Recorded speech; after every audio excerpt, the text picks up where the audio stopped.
शिकून सवरून भाऊ माझा मातीमध्ये राबराब राबतोय. शिकून सवरून भाऊ माझा मातीमध्ये राबराब राबतोय. आपल्या कष्टानं काळ्या आईचं ऋण फेडतोय. आपल्या कष्टानं काळ्या आईचं ऋण फेडतोय. आज मोठा बागायतदार झाला. अहो त्याच्या घरी काय नाही, फक्त वाघिणीचं दूध नाही आणि तेही आणण्याचं ताकद आपल्या बागायतदार भावामध्ये आहे. शेतकरी काय करता? शेतकरी माझा राजा आहे, बळीराजा आहे तो. माझ्या राजाला आज हलक्यात घेऊ नका हो. तोच जगाचा पोशिंदा आहे, तोच काळ्या आईचा मालक आहे.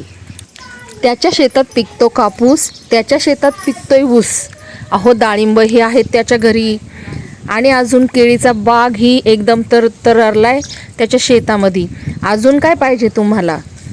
आजकालच्या पुरींलाही हेच सांगणं आहे, राजाबरोबर लग्न करा हो, नोकराबरोबर काय करता?